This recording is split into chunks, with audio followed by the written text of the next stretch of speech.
Hi, Professor Tamika. This is Fabiana Passos, and I'm doing my presentation on aggression for OTA Psychology 100, Introduction to Psychology. Okay. Description of aggression. In searching for a definition of aggression, I came across a few descriptions which I found on the web dictionary.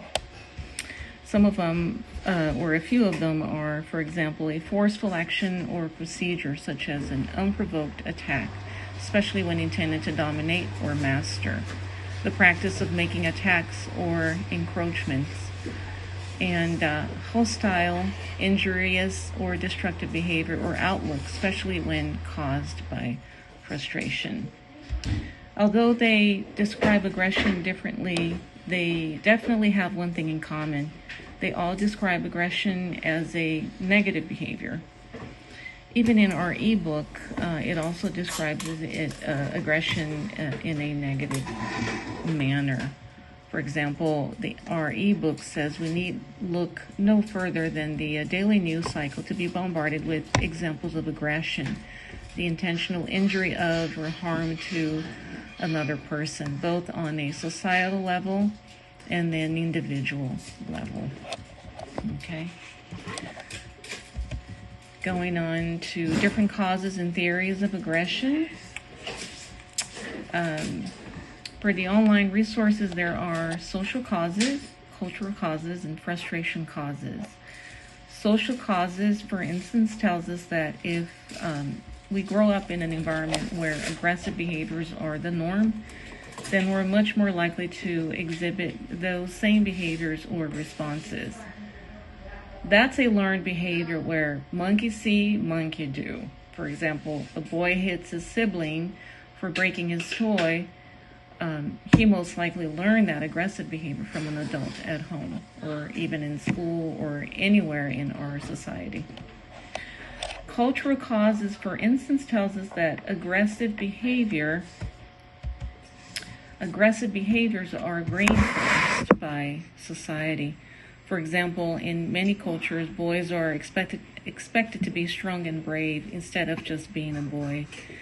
If they show aggressive tendencies through leadership of a group, he's rewarded and respected. Frustration causes, for instance, tells us that common source of aggression in everyday life are verbal insults or negative evaluations from others. For example, calling someone an idiot may or may not always be an insult. However, when the intent is harmful, then that's an act of aggression. And that happens every day. Now, some relevant examples from research to support theories. One example is, for example, if you've just applied for a promotion at work, when you overhear your supervisor encouraging another coworker to apply for the role, saying they'd be a great fit. You want that position, so you tell a few people you've noticed that coworker drinking in their office, hoping the rumor reaches your supervisor. And that, unfortunately, happens every day, and which also generates aggression. Another example is when a teenager asks if they can have $40 to buy a video game. You say no because you don't have the money to spare, but you go grocery shopping the next day. When you reach for your wallet is nowhere to be found, or you do find it, but the cash is gone. So, another example of aggression. Now, current problems in society related to aggression, such as cyberbullying. For the online resource, social aggression is a range of behaviors which is related to bullying, but are different in type and cause. Bullying is an aggressive behavior that is intentional and done to inflict harm or pain. Socially aggressive behavior, on the other hand, is the frequency, intensity, duration, and pattern of anger. aggression or violence.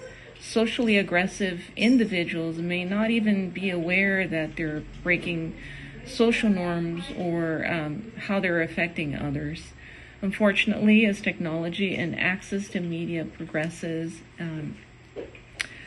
more and more of these behaviors are exhibited and others are sometimes severely affected. And that happens every day with more and more frequency, to the point where, you hear about a lot of teenagers committing suicide because they've been bullied somehow or somewhere.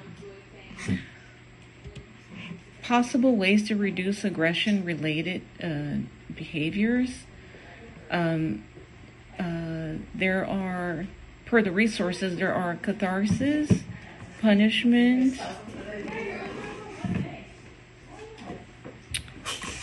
and non-aggressive models. Catharsis, for example, if individuals vent out their anger and hostility in non-harmful ways, their tendencies to engage in more dangerous types of aggression will be reduced. I say have a punching bag at home or yell out in the open. These might be a good way to reduce aggression or hostility for that matter. Punishment, however, often used in society to deter or reduce any sort of aggression. However, for punishment to work, it has to be right there and then, immediately followed by an aggressive behavior, strong and unpleasant. Unfortunately, aggressive behavior stems from individuals going unpunished when needed, or from getting away with the aggressive behavior, which also happens every day, especially among teenagers. Non-aggressive models. Certain emotions and feelings are incompatible with the anger and aggression, and so these emotions can be used to reduce aggressive behaviors. These emotions are humor, empathy, mild sexual arousal, any type of emotions and or feelings that will help reduce the aggressive behavior. Those techniques or tips might help in reducing it. And that's it. This is the end of my presentation. Thank you, and have a great one.